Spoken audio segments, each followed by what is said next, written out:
Okay, First Timothy chapter 3, mga kapatid, sa ating mga Biblia. First Timothy chapter 3, verses 1 down to verse 7. Sabi po, this is a true saying, if a man desire the office of a bishop, he desireth a good work. A bishop then must be blameless, the husband of one wife, vigilant, sober, of good behavior, given to hospitality, up to tips, not given to wine, no striker, not greedy of filthy lucre, but patient, not a brawler, not covetous, one that ruleth well his own house, having his children in subjection with all gravity. For if a man know not how to rule his own house, how shall he take care of the church of God? Not a novice, lest being lifted with pride, he fall into the condemnation of the devil.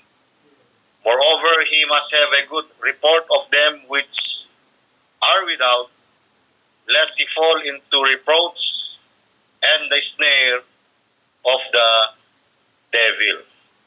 Panalangin po tayo, dakilang Diyos na aming Panginoon. Maraming salamat po ngayong hapon sapagkat narito muli kami upang magpalakasan. I-bless niyo po, Panginoong Diyos, ang aming Pastoral Leadership Conference. Kayo po ang magpala at ipaunawa mo po sa amin ang bawat gawain na aming gagampanan, Panginoon. Pagpalain niyo po ang araw na ito at kayo po ang siyang maitaas at magtagumpay sa aming buhay. Sa pangalan po ng aming Panginoong Kristo. Amen at Amen. Ang ating pag-aaralan ngayong hapon ay doon po sa ating pa rin sa ating tema, sa ating pastoral leadership, Paul's instruction to Timothy. Mahalaga po sa bawat isa po sa atin na malaman po natin kung ano po yung instruction.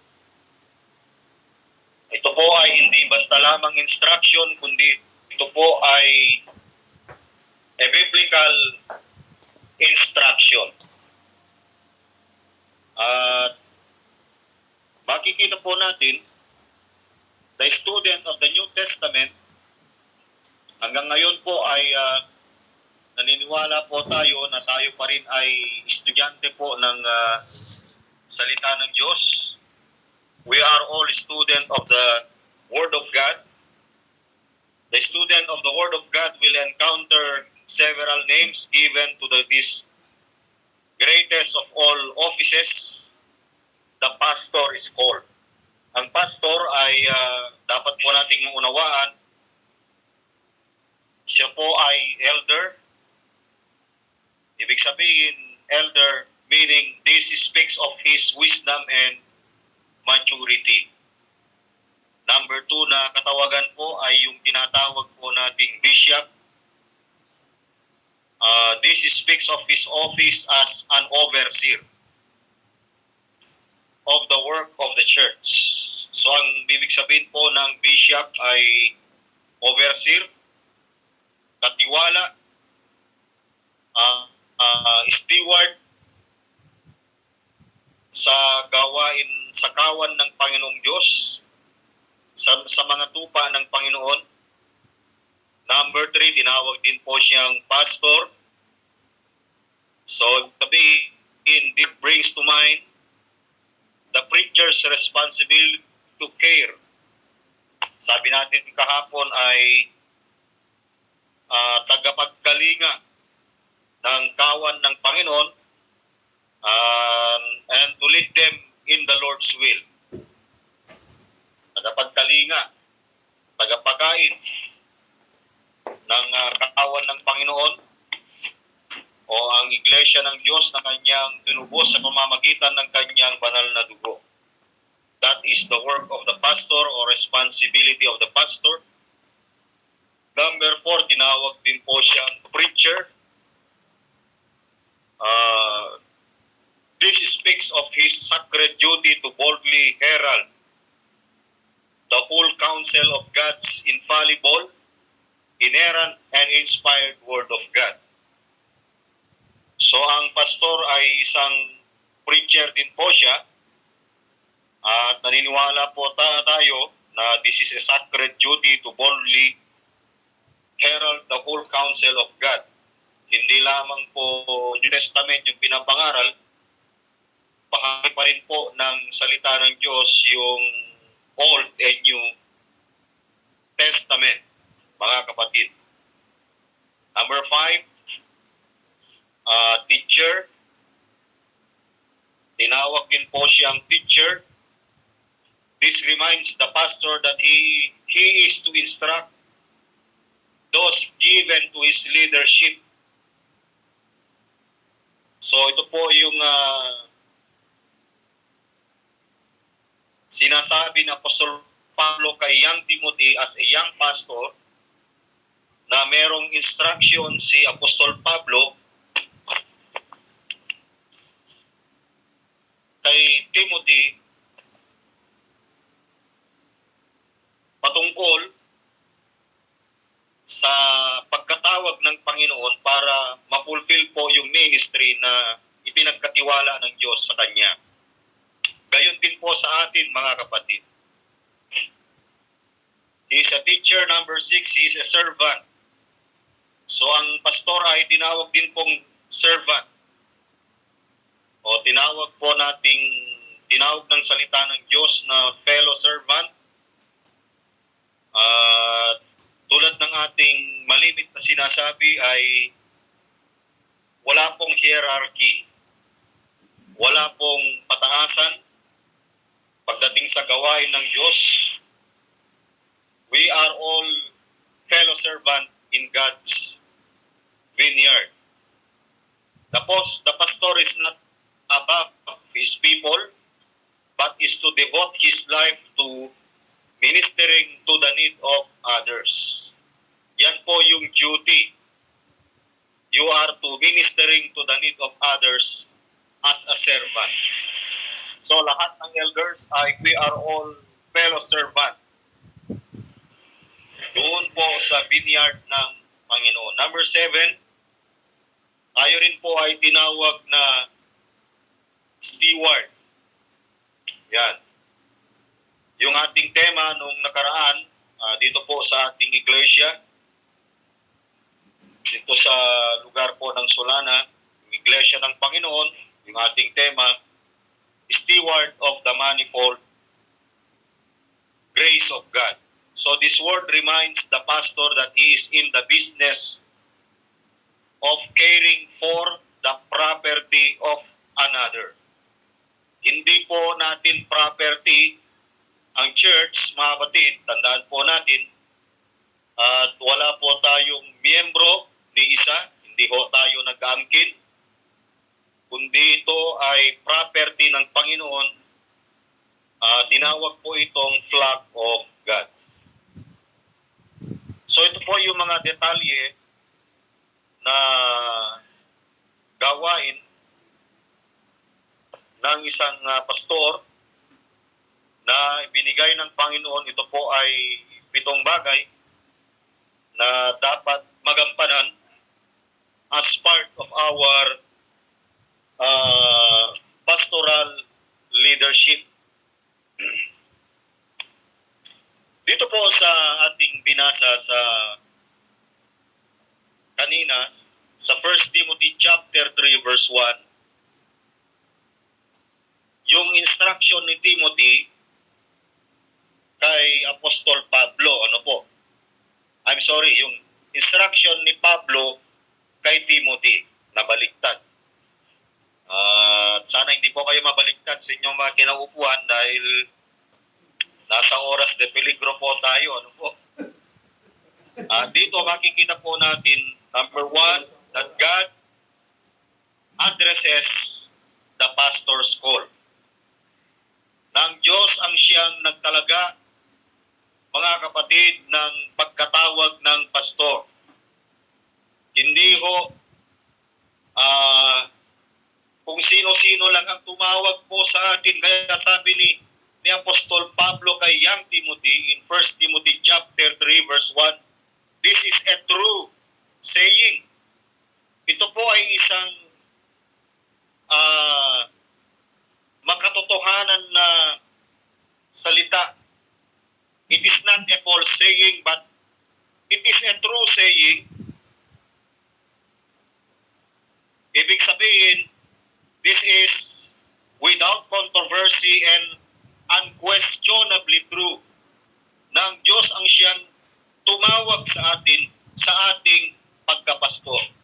Kaya sinasabi ng Panginoon dun sa Jeremiah chapter 3 verse 15, and I will give you pastors according to mine heart, which shall fill you with knowledge and understanding. At bibigyan ko kayo ng mga pastor ayon sa aking kalooban, nakakandili sa inyo ng kaalaman at unawa.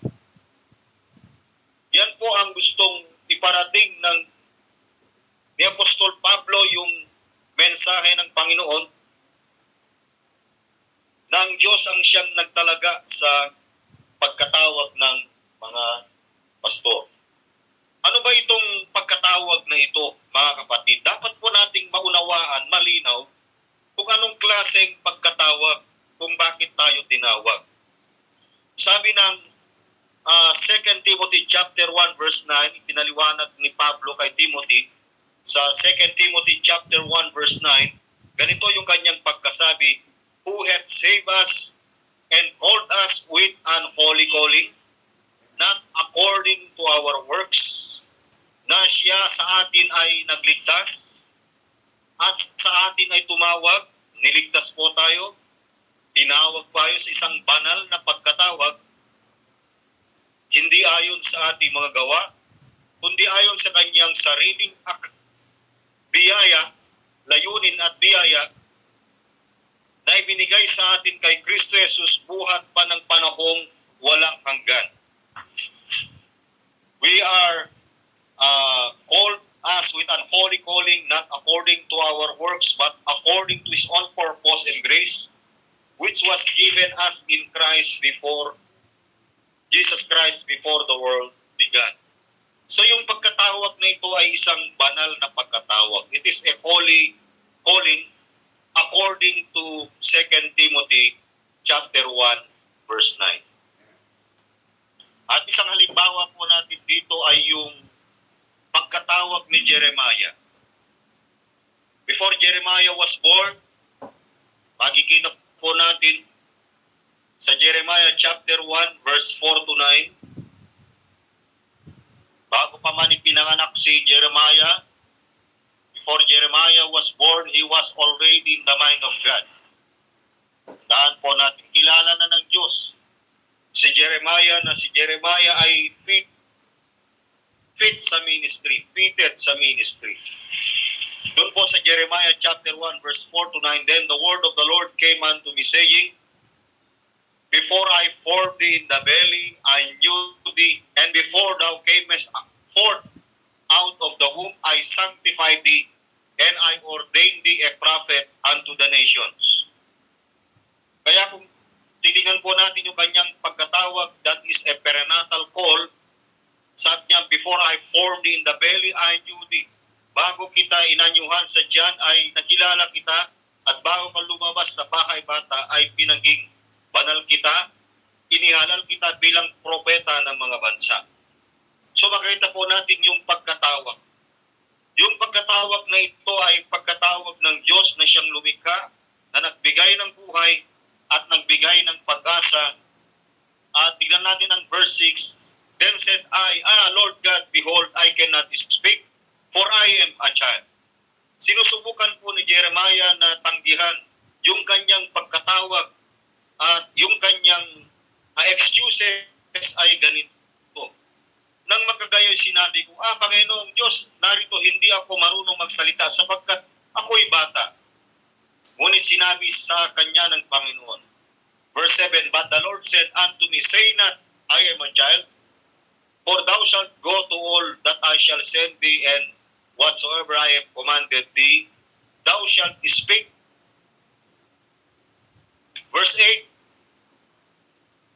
sabi ng verse 7, Whatsoever I command thee, thou shalt speak. At anumang iutos ko sa inyo ay sasalitain mo. Yun po yung utos.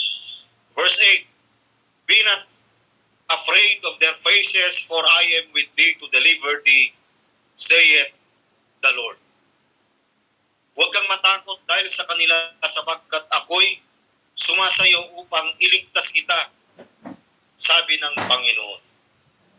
So ito po ay isang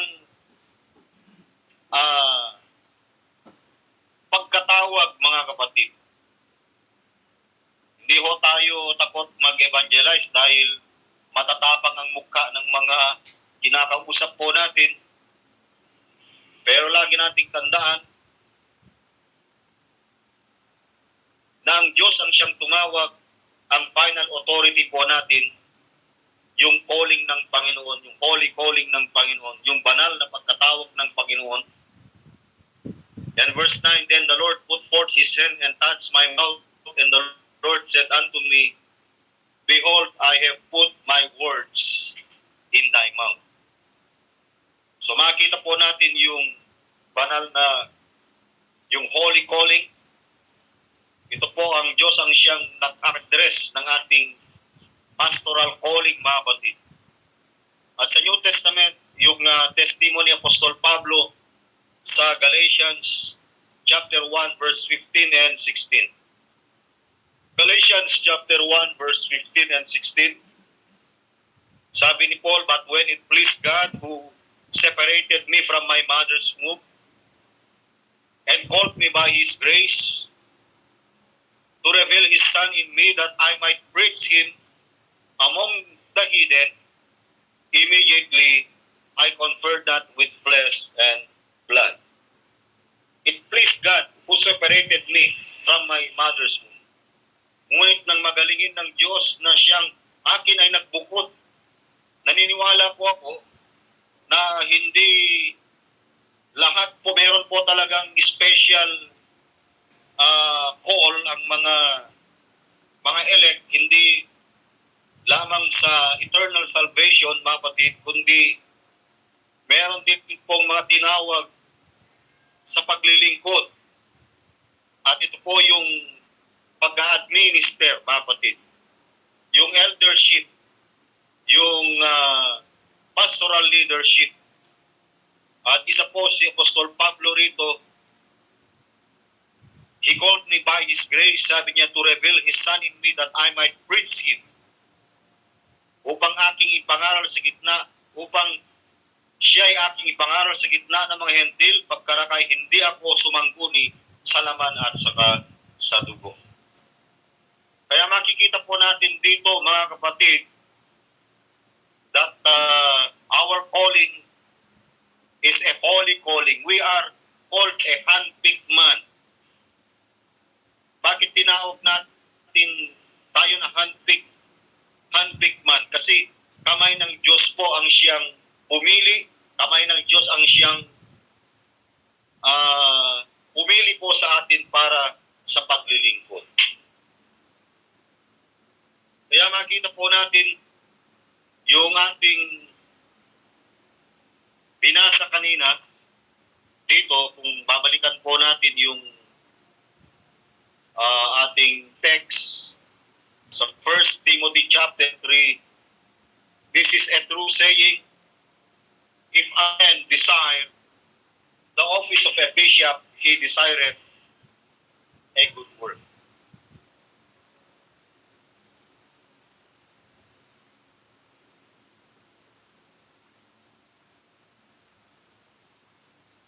Hindi lamang po yung ating pagkatawag ay tinawag na holy calling. Pangalawa, tinawag din po itong high calling. Isang banal na pagkatawag, pangalawa, ito po ay isang mataas na pagkatawag. Philippians chapter 3 verse 13. Brethren, I count myself to have apprehended, but this one thing I do, forgetting those things which are behind, and reaching forth unto those things which are before. I press toward the mark for the prize of the high calling of God in Christ Jesus. So, ibig sabihin po, yung pagkatawag po natin ay kailangan po nating magpatuloy doon sa high calling na kung saan tayo dinala po ng Panginoon, isang mataas na pagkatawag. This is a special call. We are a highly privileged man, mga kapatid, na meron pong special nagawain na siyang ipinagkatiwala ng Diyos. At ito po yung isa po rito, yung sinasabi ng Biblia, if a man desire the office of the bishop, yung pagiging pastor, yung pagiging elder, if a man desires presbytery or eldership, ibig sabihin, nandyan po yung preaching of the word. Nandyan po yung administering the ordinance of the gospel. Nandyan po yung taking care of the flock, discipline of the church, and visiting, and yung pagiging oversight po natin. So yung ito po ay isang mataas na pagkatawag na mabigyan po natin ng dangal, mabigyan po natin ng karangalan, o ng tinatawag po nating yung responsibilidad nito ay mabigyan po natin ng karangalan ang Panginoon, mga kapatid, sapagkat ito ay mataas na pagkatawag. Sabi po natin nung mga nakaraan, yung qualifications po nito ay hindi po patamad-tamad, hindi po patulog-tulog, kundi ay nag-aaral ng salita ng Diyos. Sapagkat meron po tayong mahalagang ginagampanan at walang iba kundi yung kawan na siyang pinagkatiwala ng Panginoon po sa atin. Pangatlo, ito rin po ay tinawag na heavenly calling. Hindi lamang po ito isang banal na pagkatawag, ito rin po ay isang mataas na pagkatawag at tinawag din po itong makalangit na pagkatawag. Yung pagkatawag po natin ay hindi po galing sa impyerno, mga kapatid, kundi ito po ay galing sa langit. Kaya sabi ng John chapter 15 verse 16, ye have not chosen me, but I have chosen you and ordained you that ye should go and bring forth fruit, and that your fruit should remain, that whatsoever ye shall ask of the Father in my name, He may give it. He may give it you. Ang gusto ng Panginoon po sa atin ay tayo ay magkaroon ng bunga, maging mabungay po yung ating paglilingkod, maging fruitful, mga kapatid, yung ating paglilingkod sa Panginoon. At makikita po natin dito na if you desire a bishop, you desire a good work. Sabi po ng verse 1.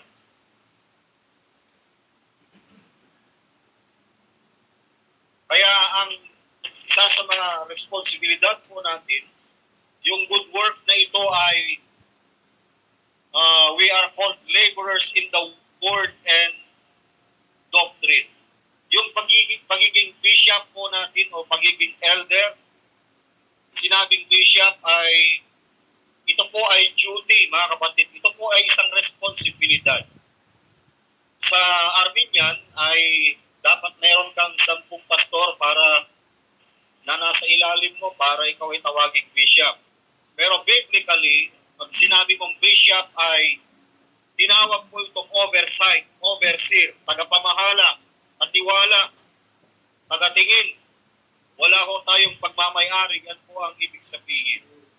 You desire a good work.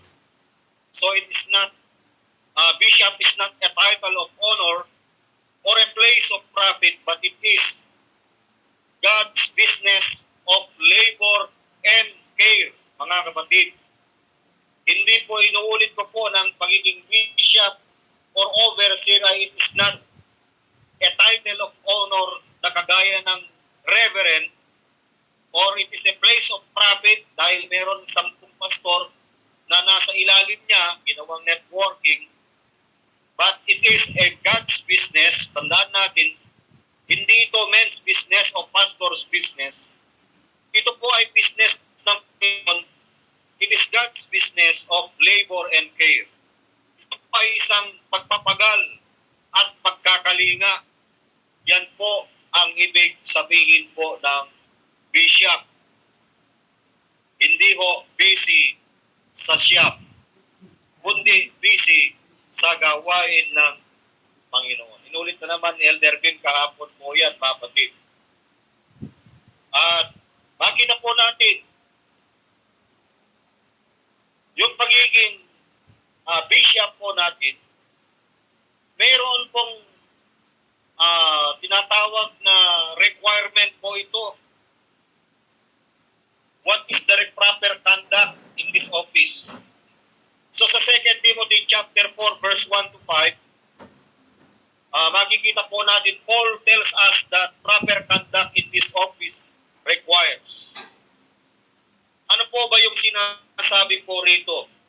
Tingnan nga po natin yung 2 Timothy chapter 4 verse 1 to 5. Yan, 2 Timothy chapter 4 verse 1 to 5. Yung sinasabi ng Apostol Pablo, ito po yung instruction niya kay Timothy, mahalaga po ito. Now the Spirit speaketh expressly that in the latter times some shall depart from the faith, giving heed to seducing spirits and doctrines of devils. Ngunit hayag na sinasabi ng Espiritu na sa mga huling panahon ang iba'y nagsitalikod sa pananampalataya. Yan po ay nakakalungkot na bahagi ng buhay Kristiyano. May mga nagsitalikod na sa pananampalataya at nangakikinig sa mga espiritong mapanghikayat at sa mga aral ng demonyo. So sabi ni Apostol Pablo, darating yung panahon, yung huling panahon na may mga magsitalikod sa pananampalataya. So si Pablo, hinihimok niya si Timothy na yung pagiging bishop ay meron po siyang dapat na paghandaan, dapat po na makita. Verse 2, kung ating titignan, speaking lies in hypocrisy, having their conscience seared with a hot iron. Nasa pamamagitan ng pagpapaibabaw ng mga tao ay nagsisalita ng kasinungalingan na tiniruhan ang kanilang mga sariling buti ng waring bakal na nagbabaga. Dito po nating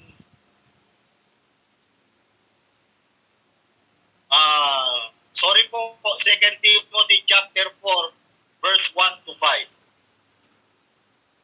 Kaya po pala mali yung ating sinasabi dito.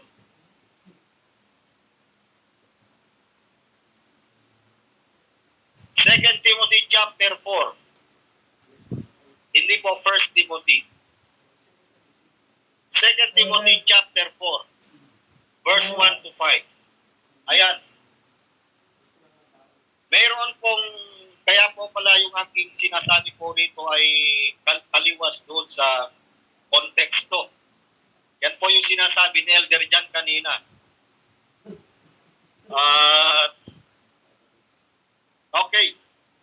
2 Timothy chapter 4 verse 1 to 5. Sabi ito po yung instruction ni Timothy, ni Pablo kay Timothy. I charge thee therefore before God and the Lord Jesus Christ, who shall judge the quick and the dead at his appearing and his kingdom.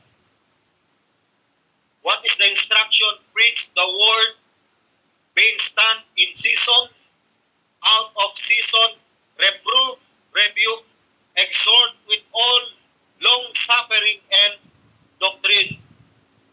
Kaya malinaw mga kapatid sa pastoral leadership, yung instruction na sinasabi ni Apostol Pablo kay Timothy na kailangang ipangaral ang salita, magsikap sa kapanahunan at sa di kapanahunan, sumawata ka, sumaway ka, mangaral ka na may buong pagpapahinuhot at pagtuturo. Yung pastoral call natin mga kapatid ay mayroon pong paghahanda. Kaya in-address ng Panginoon sa atin yan upang maihanda po tayo, mamord po tayo sa salita ng Diyos. Sa verse 2, makikita po natin dito na kinakailangan po mga kapatid yung proper conduct in this office as a bishop. Number 1, it requires preparation. Mahalaga po yung preparation. A man of God must be a studious man. He must be a man of the book. 2 Timothy chapter 2 verse 15. Study to show thyself approved unto God, a workman that needeth not to be ashamed, and rightly dividing the word of truth. Notice the use of the word doctrine, mga kapatid. The preacher is give to his people doctrine, messages, squarely based in the word of God. Hindi po natin ibinibigay, pinapangaral yung ating mga opinion. We are helping no one when we preach the word of God, and it is as we go that we are helping all who hear us.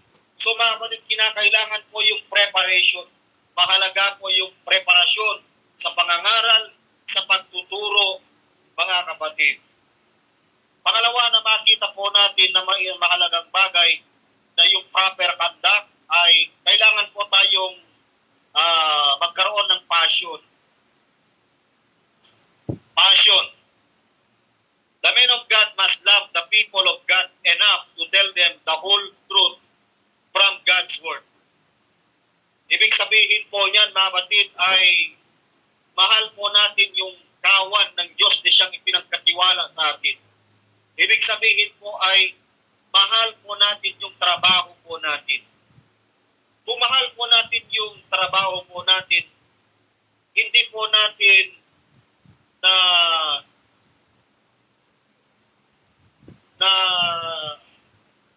nararamdaman yung pagod sapagkat mahal po natin yung trabaho po natin. So the men of God must love the people of God enough to tell them the whole truth from God's word. Kaya sabi ng Apostol Pablo sa mga elders ng Efeso, I declare not unto you to preach the whole counsel of God.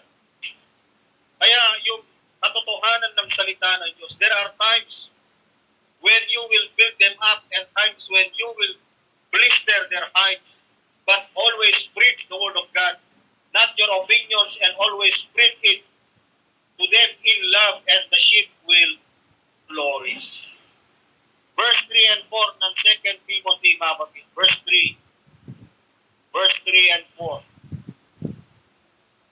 Sabi po ng verse 3, for the time will come when they will not endure sound doctrine, but after their own lusts shall heap to themselves having itching ears, and they shall turn away their ears from the truth, and shall be turned unto favors. At inihiwalay sa katotohanan ng kanilang mga taiga, at ibabaling sa katha.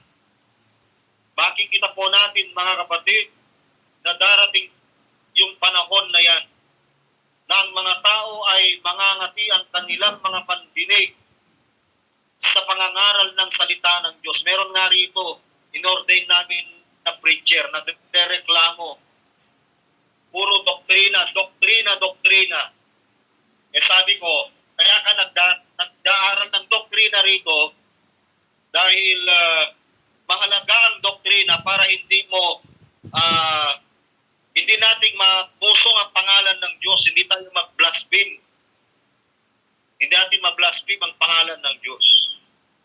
Nagsisisi nga po kami, mga kapatid, kung bakit namin inordain po ng madalian po yun eh. Marami kaming inordain dito sa kagustuhan po namin, mga kapatid. Pero tama yung sinabi ni Elder Melvin kanina, na hindi ho tayo basta-basta nag-o-ordain. Yan po ay dapat lesson po sa atin. Siyasatin po natin yung mga tao kung talagang sila po ay nag-mature na, kinakailangan na pong pakawalan, gamitin sa ministry. Baka nga po talagang kapag iniwan natin sa kanila yan ay ise-set up na po yung Sunday school, maglagay ng drum, ilagay yung mga paganistic practices kagaya ng Christmas, ng Valentine's. O, patay tayo dyan, mga kapatid. Sabi ni Elder Melvin kanina, nagkudeta na. Kaya ingat po tayo. Kaya ang requirement po rito, mga kapatid, ay kailangan po natin ng tinatawag po nating number 1 kanina ay yung tinatawag na preparation. Number 2, yung passion. Number 3, yung patience.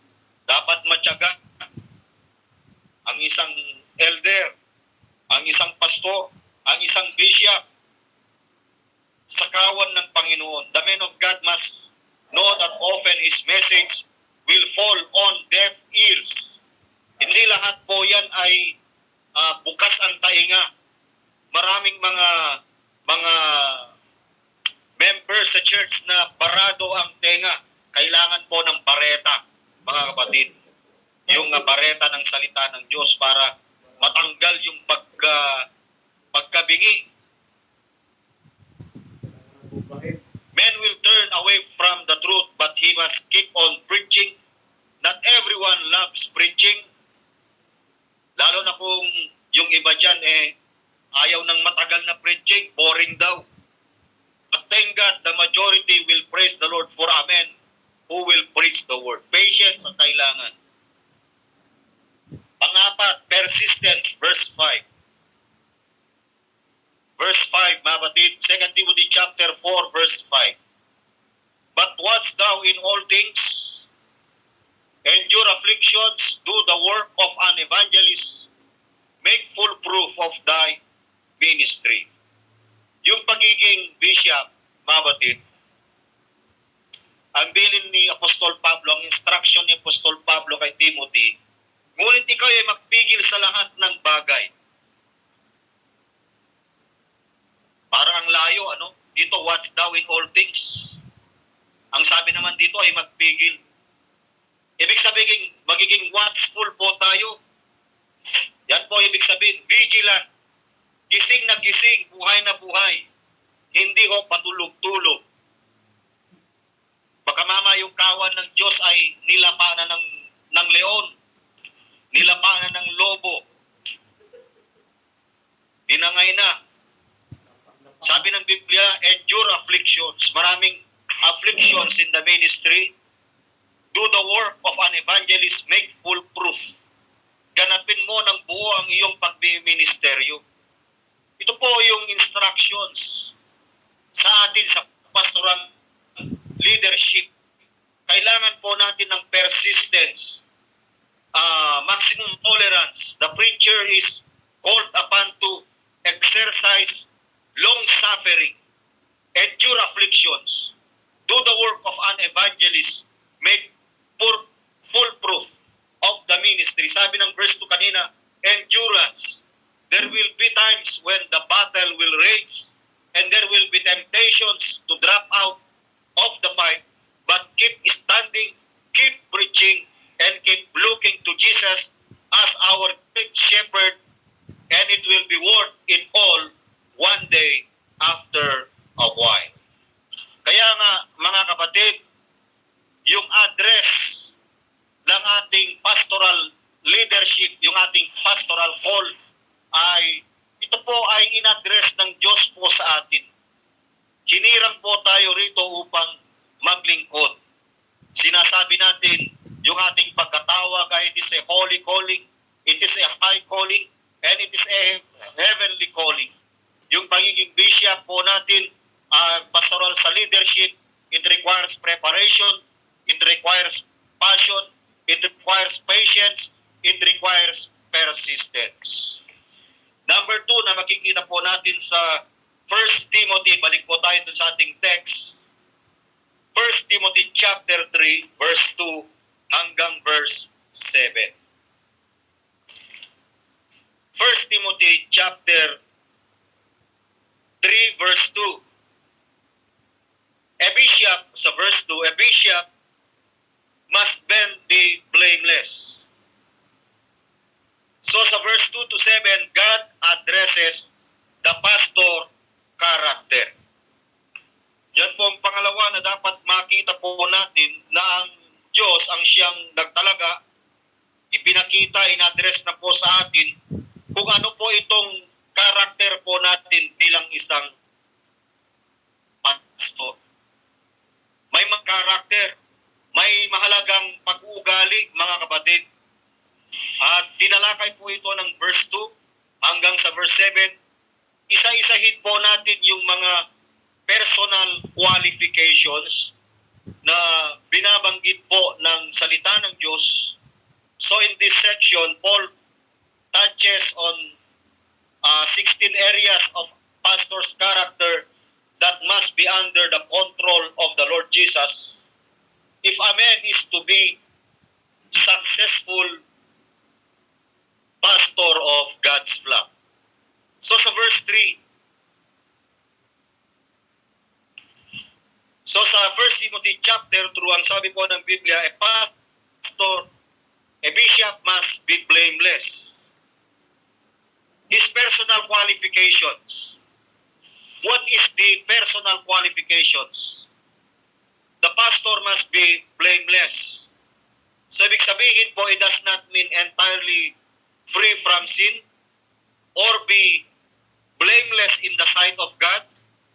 Ang ibig sabihin po ng salitang blameless, he is not been guilty of any notorious crime and vices.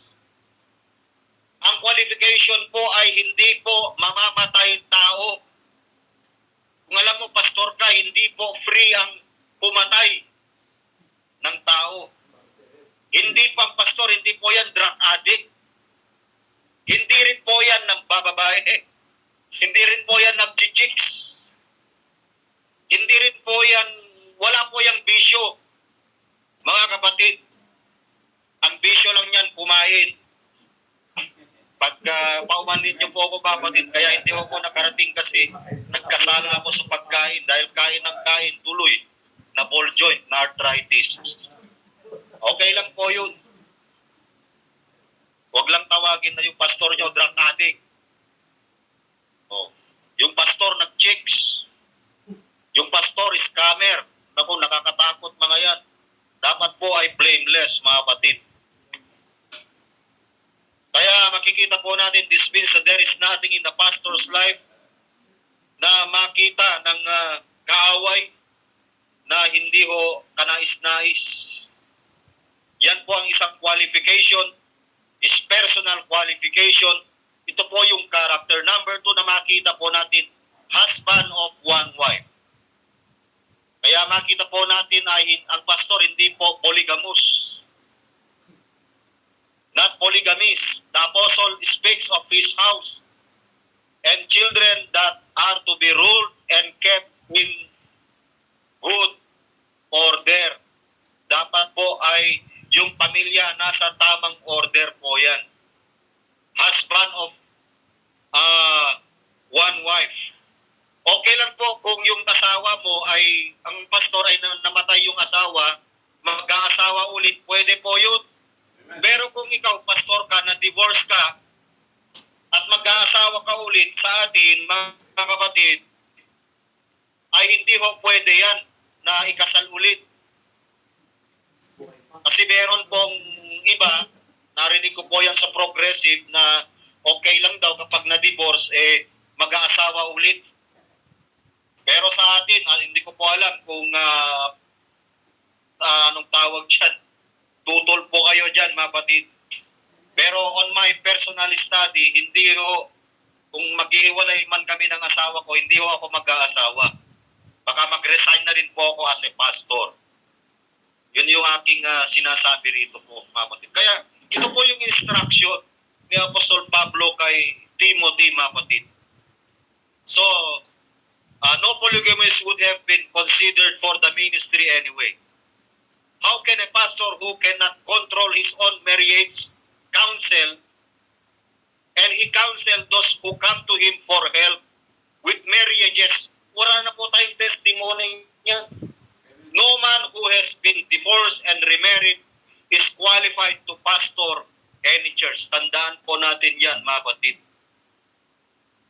Na kung ang pastor ay hindi namatay at ang asawa, siya po ay naihiwalay lang, na-divorce lang, at mag-aasawa ulit.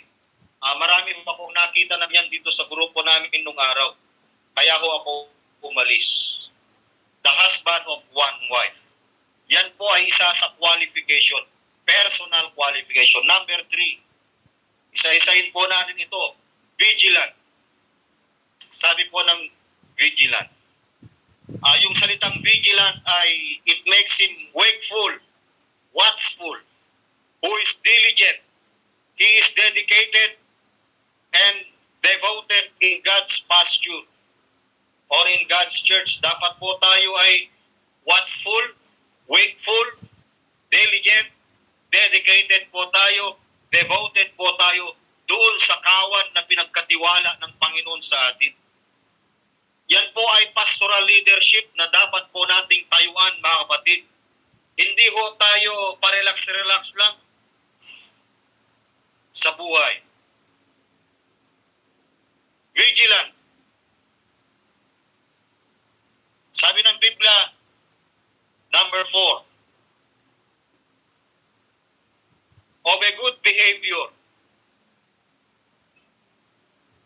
sober, or a good behavior.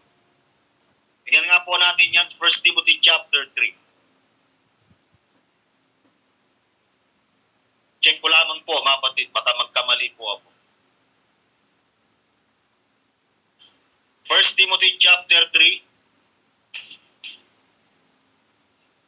sober.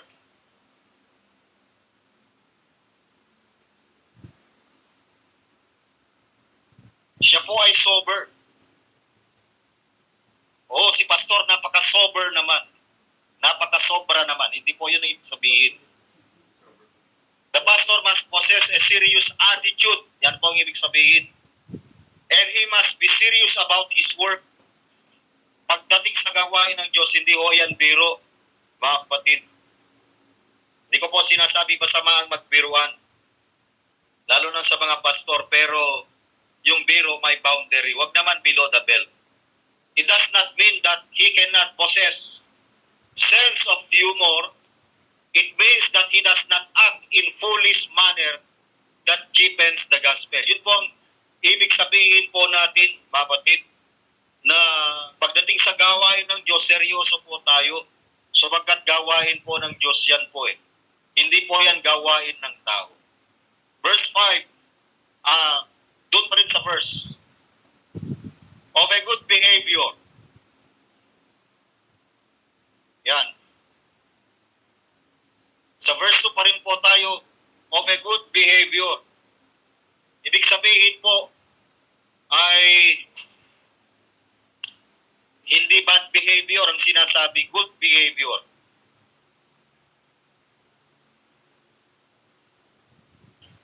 Meron pong GMRC, mga kapatid, good manners and right conduct. Merong good behavior. Dapat modest po yan. Humble. Prudent.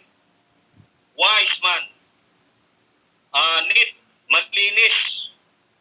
Hindi po dapat na kapag umarap po tayo sa tao, dapat planchado. Yung planchado ang buhok, planchado ang mukha, planchado ang damit, necktie, pantalon, pati yung message, planchado.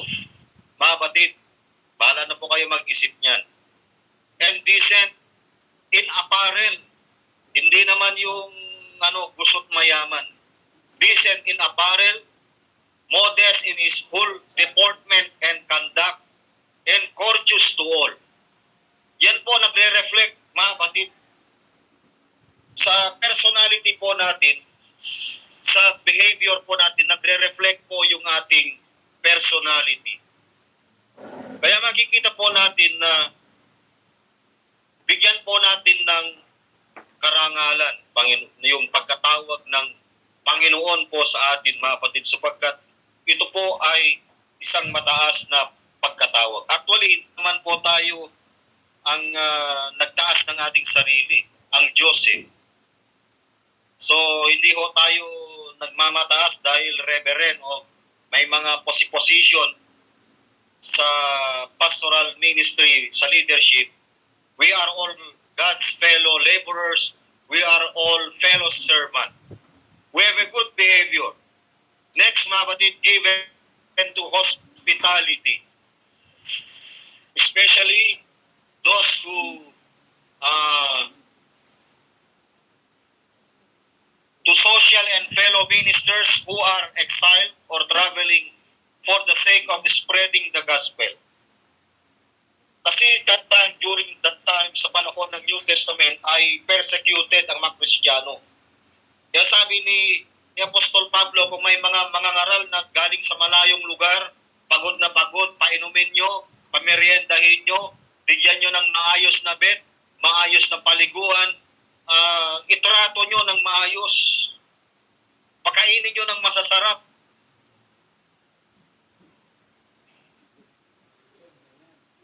Mga kapatid, hindi ho masama yung magpakain ka ng masarap once a week.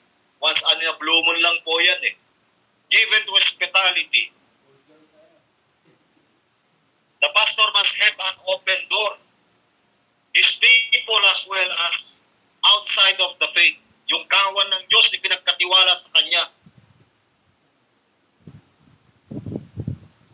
Kaya kahit yung mga unbeliever, we need to know that the pastor will receive them and will reach out to them in Christian love. Given to hospitality. Next, mga batid, up to dates. Sabi natin nung nakaraan, the pastor must be a man of the book. He must be a student of the book. He must be able to explain and apply the message of the book to those who hear him to speak. He must be knowledgeable of the word of the gospel. He must know the doctrines. Ito po mahalaga. He is capable of interpreting the scripture to the edification of the saints. He must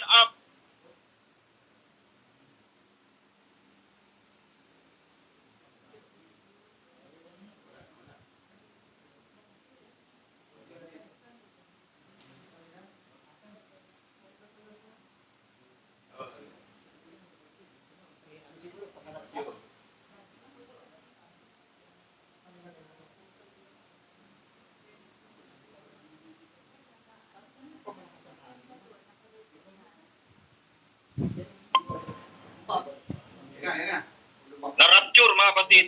He is up to date. He is up to date. He must be knowledgeable of the word of the gospel. He must know the doctrines. He is capable of interpreting the scripture to the edification of others. Yan po yung dapat po nating makita sa pangangaral. Hindi ho kinakailangan magaling tayong mangaral.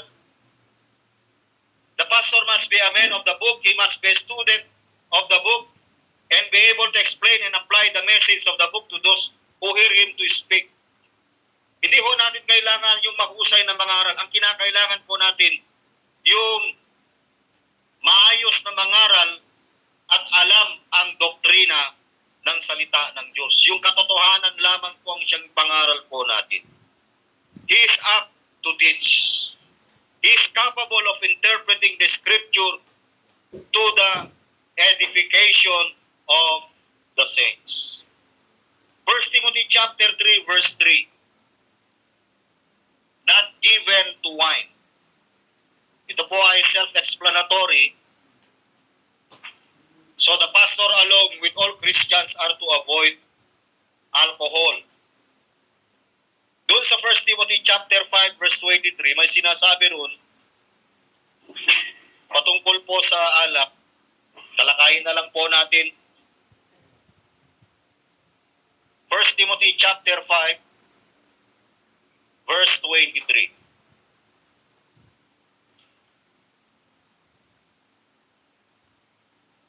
First Timothy chapter 5 verse 23. Drink no longer water, but use a little wine for thy stomach's sake and thine often infirmities. Huwag kang iinom ng tubig lamang, kundi gumamit ka ng kaunting alak dahil sa inyong sikmura at sa iyong madalas na pagkakasakit. So ang alak, nung panahon na yan, ginagamit po itong herbal, ginagamit po itong gamot sa sakit ng tiyan. Wag naman pong gawing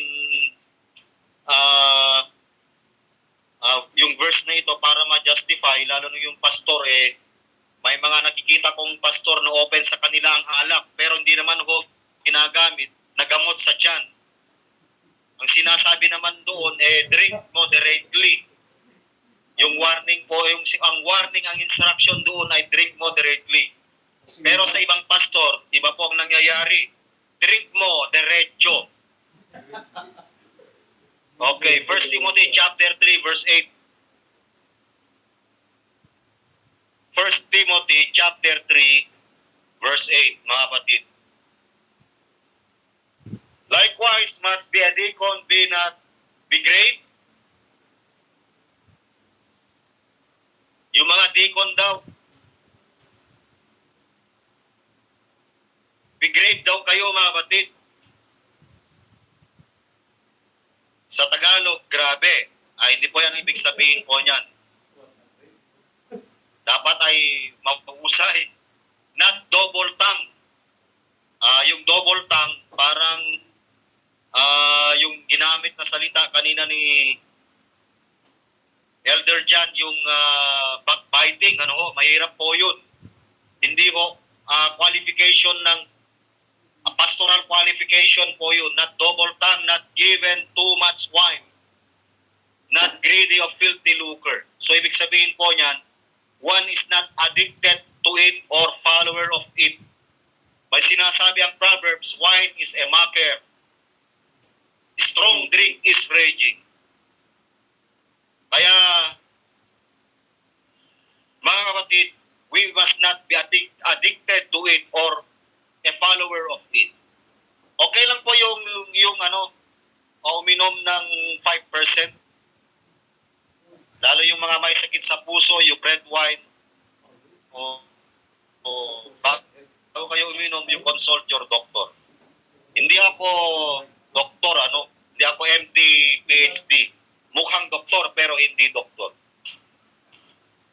Kaya number 8, not given to wine. Number 9, na qualifications. Sabi ng 1 Timothy chapter 3, balik po tayo doon. No striker.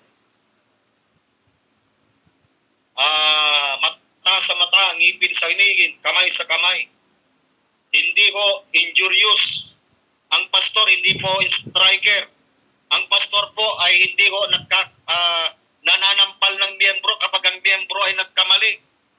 Dito sa amin, merong Bible Bab dito.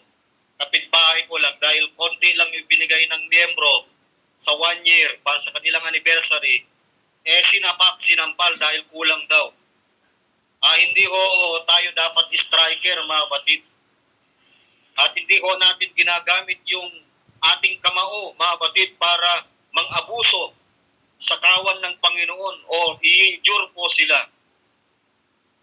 Mga kapatid, hindi wala akong pastor na nambubugbog o nagmumura. Hindi ho striker. Not looking for a fight, literally, the pastor is not to be a man of battles, but rather a man of peace. The pastor must learn to control his temper. Lalo na sa mga Iba dyan yung mga nagdadrive, yung pastor tapos biglang kinat, amuntik ng na nahulog sa kanal, nahulog sa bangin. Parang gusto mong gumanti pero yung control ba, batid, yung temper ba, and take the good with the bad, the smart with the stupid, and the ups with the downs. Kaya tayo po ay hindi po tayo striker, not wounding his tongue, hindi din po yung ating mga dila ay nakakasugat. Pag tayo ay nangaral, hindi ko natin pinapangalanan yung pangalan ng miyembro sa pulpit po natin. Ang gamit po ng pulpit is to feed the flock. Kapag gusto mo magalit sa miyembro, gamitin mo yung pagka-elder mo. Mag-usap kayo. Dalhin mo sa Jollibee, pakain mo muna ng ice cream para parehas na yung iyong mga ulo ay lalamig. Huwag kang order ng kape. Baka iinit yung ulo nyong dalawa, magsapakan lang kayo, wala akong mangyari. Not wounding his tongue, being sharp and severe in the admonitions and reproofs of weak brethren or fallen believers. Mga kapatid, nakita nyo naman siguro kung may mga kapatiran na yung pastor ay pinahiya sa anong tawag yan? Sa social media o sa messenger, sa Facebook. Marami po yan eh. Pero hindi ho tayo gumanti. Yung mga kapatiran dyan, kung may mga kapatiran dyan, hindi ho healthy, mga kapatid, yung pastor nyo. Ipapahiya nyo in public, kausapin nyo siya in private. Yung mga miyembro na gumagawa ng ganyan, shame on you. Mahiya kayo sa mga sarili nyo. Mga walang kwenta, walang pinag-aralan, mga walang GMRC. Okay. No striker. Next, not greedy of filthy lucre. The pastor must not use the ministry as means of increasing his wealth. Not covetous of getting money. Yung iba nga dyan, sinisiplihan dahil birthday ni pastor, kailangan niya ng Ford. Pero ang miyembro, hindi ma-afford. Dahil birthday ni pastor, 70 years na si pastor, kailangan niya ng 70,000. Kaya ang bawat miyembro, 1,000 bawat isa. So the pastor must not use the ministry as a means of increasing his wealth. Meron bang Pastor Sunday nagse-celebrate dyan? Dahil birthday ni pastor ay ginawang Pastor Sunday. Wala akong Pastor Sunday sa church, mga kapatid. Hindi ho natin practice yan. It is a right and proper for a church to provide for their pastor. Tama naman po yun. Right and proper for a church to provide for their pastor. Pero hindi ho natin sinasabi yan sa iglesia na sila ay magbigay para sa atin. Alam natin may mga kapatiran na kusang nagbibigay po yan. Hindi tayo dapat mag-demand ng pangangailangan. Pray for your needs. Let's pray for our needs. Ang pastor, hindi dapat din mangutang yan sa miyembro. Si pastor mukhang utang. Napakahirap na pagmumukha kung ang pastor ay mukhang utang. Dahil walang maisaing. Dahil, mga kapatid, hindi ho, never, na dapat po natin gawin po yan. That is unhealthy po talaga. Anything less is sinful. Pwedeng umutang basta emergency. Pero kung umutang ka dahil sa cellphone, dahil sa luho, wag na. So, the pastor is to stay away from shoddy deals, under the table deals. He is to be above reproach in this area as well. Not greedy of filthy lucre. Siguro, sabi ng iba, wala namang support dito sa Primitive Baptist. Doon na lang ako sa progressive, may patatas doon O doon sa Southern Baptist, kasi may offer na ganito, malaki. Mga kapatid, huwag po natin ipagpalit yung tamang aral sa pera, mga kapatid. Huwag po nating ipagpalit yung tamang aral sa kayamanan. Yung mga mga elders, kapag ginawa nyo yan, mga kapatid, papanalangin ko kayo na magkaroon na lang kayo ng ketong para hindi na kayo magamit ng Panginoon. Kasi ang greed, ang covetousness, mga kapatid, ay spiritual leprosy po yan sa katunayan. Tignan niyo yung servant ni Elijah because of his leprosy. Dahil doon sa kanyang pinagaling na si Naaman, yung leprosy ni Naaman because of his greed and covetousness, lumipat po yung leproso niya ni Naaman doon sa ni Elijah, sa kanyang men. Kaya mag-ingat po tayo, a pastor must not be greedy of filthy lucre. Pang-11, patient. The pastor must be a gentleman. He must be willing to listen to people when they need him, and he must be able to take criticism without responding in anger. So patient, ang pastor, wala sa kanya ang lahat ng decision. Dito sa amin, nung nasa po kami, merong dalawang rules. Nung nasa Armenian pa lang ako, merong dalawang rules na sinusunod. Number 1 rule, the pastor is always right. Number 2, if the pastor is wrong, go to the rule number 1. The pastor is always right. Hindi ho ganun, mga badit. Tayo na mga pastor, we must be willing to listen to our people. Ano ba yung kanilang mga hinaing, pangangailangan, mga prayer requests? Ano ba yung kanilang criticism? Sa loob ng church, maraming gift kasi dyan eh. Ang pinakamalalang gift dyan, mga kapatid, ay yung gift of criticism sa pastor. Kaya nga sabi natin ng pastor, hindi ho yan ang pastor tinutulungan, hindi pinagtutulungan. Kaya mabigat po yung pastor. Kaya patient. One who is patiently bears all reproaches and injuries. Reproaches ng miyembro, injuries ng miyembro, reproaches ng ibang pastor, injuries ng ibang pastor, rather than content, quarrel, and strife, who is patient toward all men. Next, mga kapatid, not a brawler.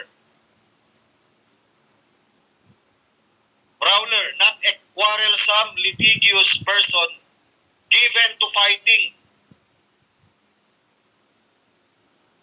Ang pastor, the pastor is not to be kind of man who is always looking for an argument. Hindi ho tayo brawler, hindi ho tayo nakikipag-argumento. Hindi dahil sa meron tayong magaling tayo, iwasan po natin ang debate. Dapat ay yung mga salita ng Diyos na hindi ho natin nauunawaan, ay itanong po natin sa mga pastor na mas matured po sa atin, mga kapatid. Hindi ho tayo nakikipag-argument. Hindi po healthy yung nakikipag-argument ka, nakikipagtalastasan po tayo. Hindi ho tayo nakikipagtalastasan. Remember the rules of Romans chapter 12 verse 3. Basahin natin ulit yun. Romans chapter 12 verse 3. Romans chapter 12 verse 3, mga kapatid. Ang sabi po ng Biblia, for I say through the grace given unto me, to every man that is among you, not to think of himself more highly than he ought to think, but to think soberly according as God hath dealt to every man the measure of faith. Hindi ho natin dahil magaling tayo, marunong tayo, apakan na natin yung pagkatao ng kapwa natin, pastor. Hindi ho ganun, mga kapatid. Hindi ho tayo nakikipag-argument o nakikipag-debate para palabasin na magaling ho tayo o ano po. Hindi ho yun maganda sa isang pastor. Hindi ho qualification ng isang pastor po yan. He is not a brawler. The pastor must not be guilty of trying to stir up strife in the body of Christ. Hindi tayo nag-i-stir up Hindi tayo yung pastor na nagpapakulo ng dugo ng miyembro o pinapakulo mo yung ano, ay matagal ka ng pastor, di mo pala alam yung doktrina na ganyan, anong klase kang pastor? Ang tagal-tagal mo na, hindi ho ganun, mga kapatid. But we must deal it with humility and in prayer. Is not be a brawler. Next, mga kapatid, not covetous. The pastor must learn to be a man of faith. Dapat matutunan po natin yan. Or a lover of money in an immoderate way, greedy of worldly substance and riches. Hindi po dapat yan ay naipangalan po sa atin, mga kapatid. He is not to be known as a man who is always after what he doesn't have. Hindi tayo dapat, yung mga pastor,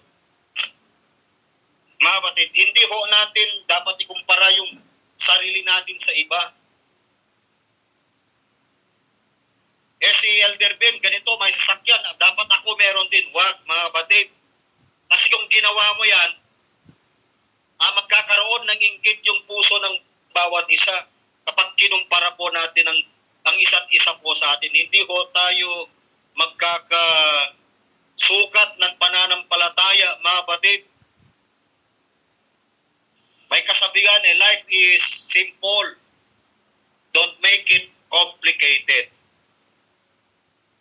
The pastor is to be example to the flock. He is to lead the way in placing Christ first. And then trusting Him for every need. Matthew 6:33, yung principle ng Matthew 6:33, but seek ye first the kingdom of God and His righteousness, and all these things shall be added unto you. So these are the 13 personal qualifications na makita po natin. Ngayon naman po ay makita po natin yung family qualification. Verse 4 and 5. 1 Timothy chapter 4, verse 5. 1 Timothy chapter 3,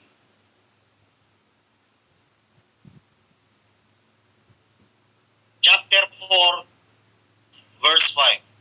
His family qualification.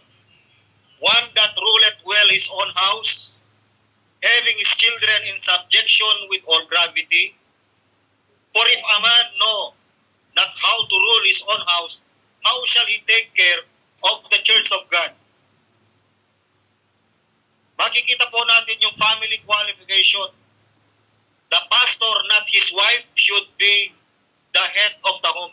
Ang head of the home, mga batid, ay yung pastor, hindi yung kanyang asawa. Dapat, pagdating sa ministry, hindi yung babae ang nagdidikta sa pastor, Daddy, ganito ang i-preach mo, Daddy, ganito ang gawin mo, Daddy, ganito. Hindi ho, ganun, mga batid. Sabi ng Biblia, the woman was kept in silence in subjection. The pastor should be the head of the home. Makita po natin yung sinasabi ng Panginoon, if a man, ano yun?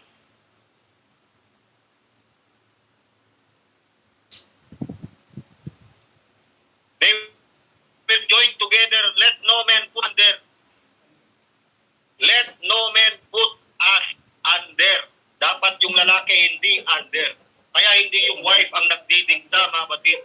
Hindi, kaya nga wala ko tayong pastora eh. Kaya yung pastor, he must be the kind of man that is respected by his wife and children. Dapat yung authority ay yung nasa padre de pamilya. Wala ho sa ilaw ng tahanan. Wala dun sa anak. If those who know him best cannot respect him, then why should anyone? First qualification, conditional qualification. Pangalawa is family qualification. Hindi na po natin masyadong anupin po yan. And then verse 6 and 7 is church qualification. Church qualification, not a novice. The preacher must be matured. Verse 6, the preacher must be matured sufficiently before he is placed in the pastorate to place a new convert in such a place of responsibility and authority is a recipe for disaster. This man of God must be truly grounded before he is placed in the pastorate. Kaya dapat grounded muna tayo, mga kapatid, sa mga aral, sa mga doktrina. Church qualification number 2, possessing a good testimony outside the church. So ang pastor, dapat ma-identify ng community kung pastor ka. Ang pastor dapat, hindi na ho nagpapatato yan. Mga kapatid, kung galing yan man sa kulungan at binago ng Panginoon at may tattoo, kung maaari mag-long sleeve, wag na ipakita. Hindi yung binabandera para ipakita na lalaking lalaki. Pastor ba yan? May tattoo yan eh. Magagaling sa ganito yan, ganyan, ganito. So, a pastor, the pastor must be a man whom the community at large can have confidence in and respect for. Marami pa rin ako mga pastor po rito nagpapatato. Nagpapatato ng krus, nagpapatato ng agila, nagpapatato ng M16, John 3:16, kung ano-anong mga Bible verses. Mga sabi ng Biblia, bawal po yan. So if this qualification bothered you, mga batid, ito po kakabuti natin, you ought to be disturbed. Truthfully, no pastor ever feels that he measures up to all that he could be measured. Pangatlo, God addresses the pastor's congregation. Kanina, the pastor's calling. Pangalawa, na makita po natin, mga batid, the pastor's character. Sabi na Apostol Pablo, pangatlo, na makita po natin, mga batid, the pastor's congregation. 1 Timothy chapter 5 verse 17 to 20.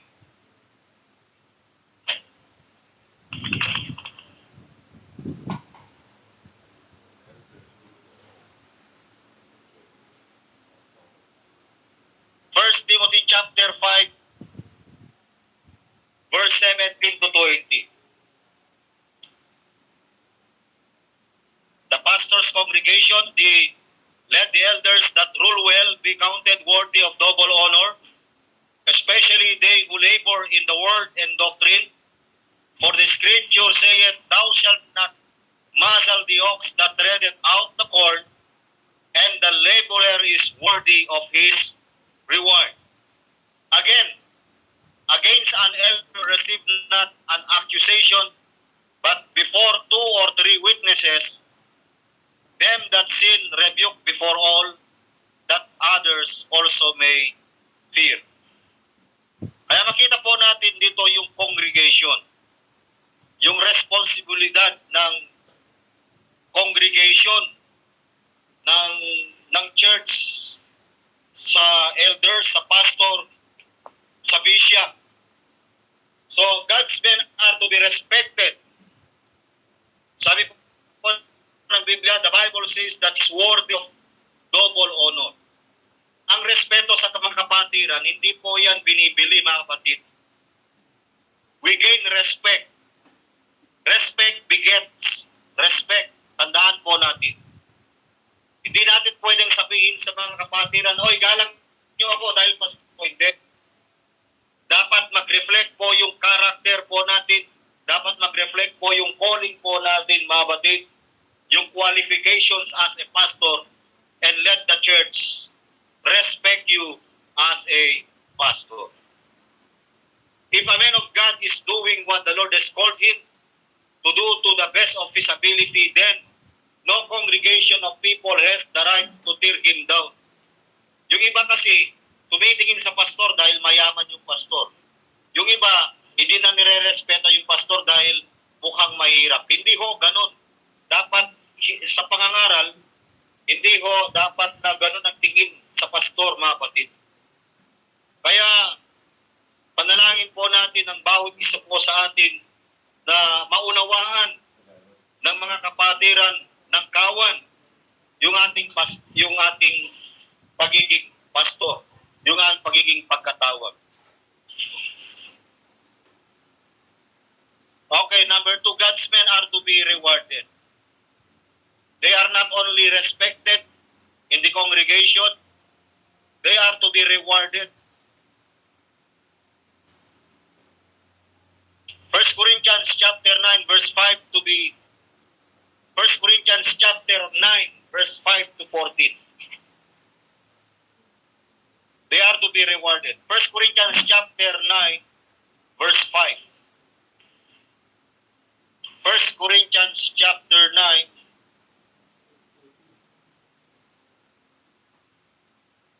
verse 5 down to verse 14. Have we not power to lead about a sister, a wife, as well as other apostles and the brethren of the Lord and Cephas? I only and Barnabas have not the power to forbear working, who goeth a warfare any time at his own charges, who planted a vineyard and eateth not of the fruit of thereof, or who feedeth a flock and eateth not of the milk of the flock? Say I these things as a man, or saith not the law the same also? For it is written in the law of Moses, Thou shalt not muzzle the mouth of the ox that treadeth out the corn, that God take care for the oxen. Ang mga pastor po natin, mga kapatid, ay karapatan po nilang masuportahan spiritually, masuportahan po physically. Kailangan po yan, mga kapatid, na dapat matutunan ng mga miyembro ng iglesia o ng kawan ng Panginoon na suportahan ng kanilang pastor.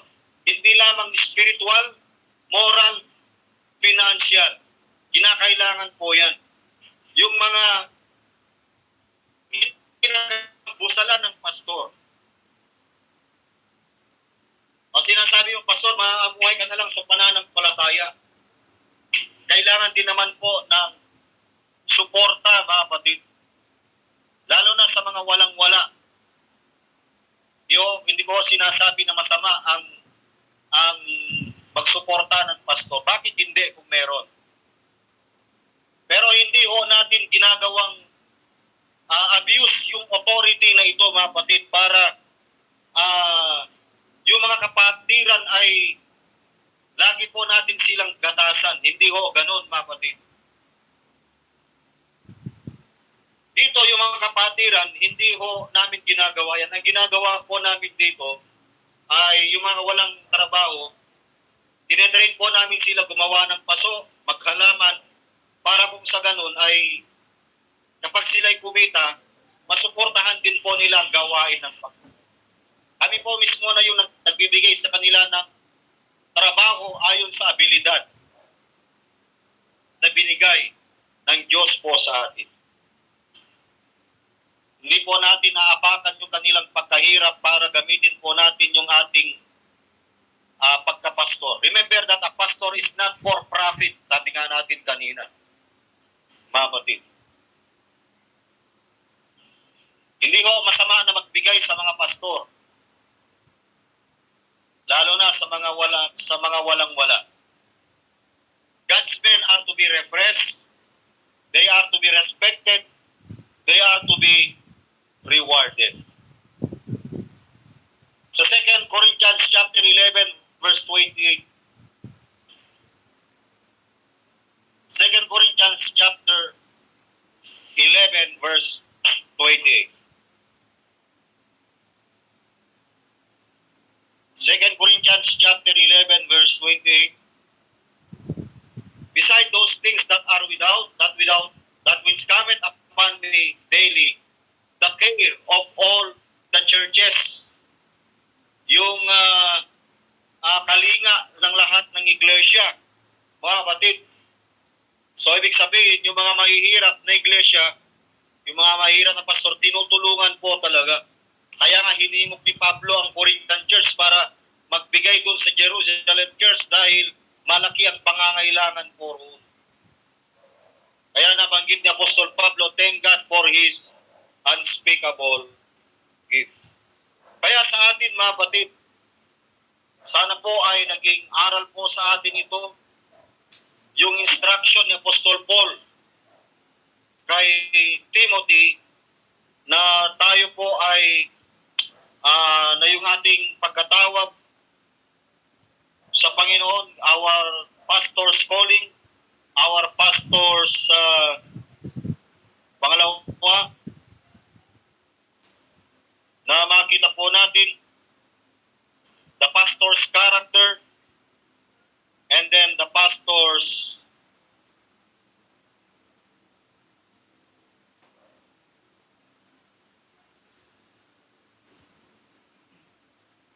nasana yung pangatlo,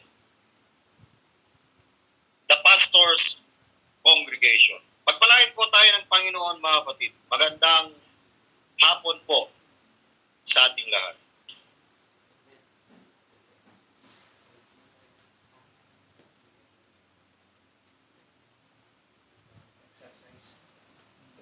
Okay, maraming salamat Elder Rene sa pagpapaliwanag regarding